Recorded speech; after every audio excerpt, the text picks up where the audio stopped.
Glorious instrument.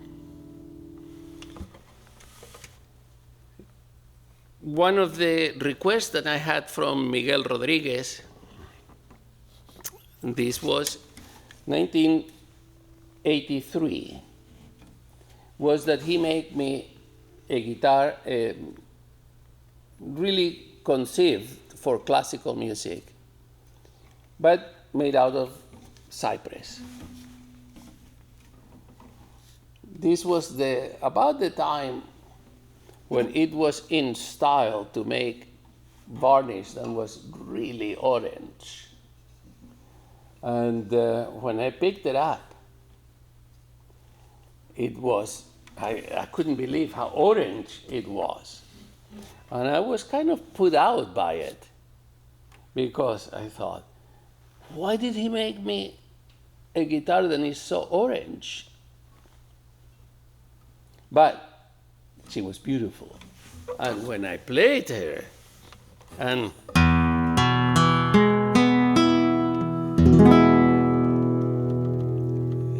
she is gigantic, but beautiful and easy to play. This guitar has seen many concerts of mine. And you can see this guitar. I'm playing a Diabelli piece for guitar and forte piano in one of the German concerts that is on YouTube that I did with Wilhelm Helwig, who was my producer for most of the Philips recording, and he's a fantastic pianist. And I recorded with him and played many, many times with him. And this guitar can be seen in many of my videos. It's outrageous. It has the bracing.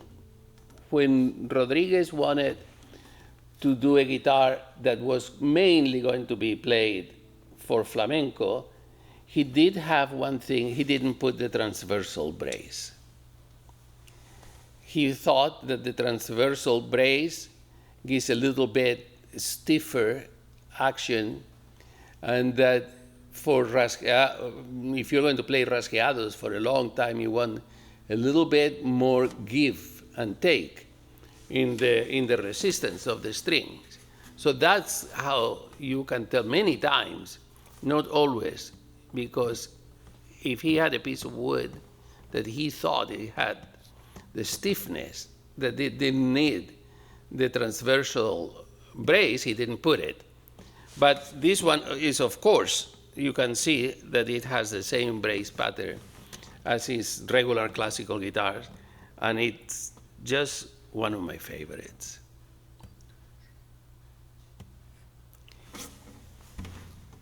This guitar can also be seen in one of the really unusual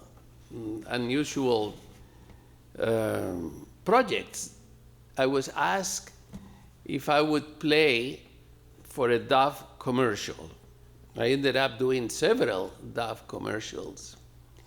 And I played in the commercial. You cannot see me because what you can see is some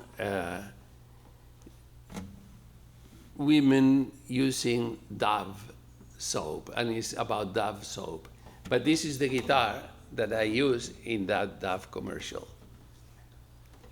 And I played this guitar in one of my favorite projects was the flamenco album. It was my last flamenco album that I did, perhaps 30 years ago, in which I wanted to have, it was almost a remake of the Mercury one that my family and I had made 1962. Then in the 80s, I wanted to do, and Phillips wanted me to do another one with singing, with dancing. And we went to Spain in search for the singers, in search for the dancers. And I had a tremendous time doing that. I met with many great artists, and I ended up inviting Chano Lobato, one of the giants of the flamenco singing, a gentleman from Cadiz, to be the singer. Maria Magdalena.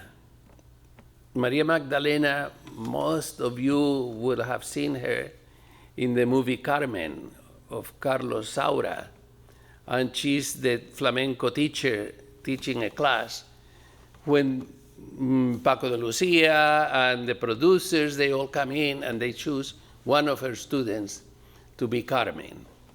So Maria Magdalena was one of the dancers, and Paco Romero, in no relationship to my family, but a magnificent dancer. And the four of us went on to, in Utrecht, and an old church, and they had to put a floor for flamenco dancing. And in that church, we recorded this flamenco album, which was completely improvised. We didn't rehearse it. We wanted to do an album where it was, the spontaneity would be preserved in it. And the collaboration of these artists. And that album was completely done on this guitar.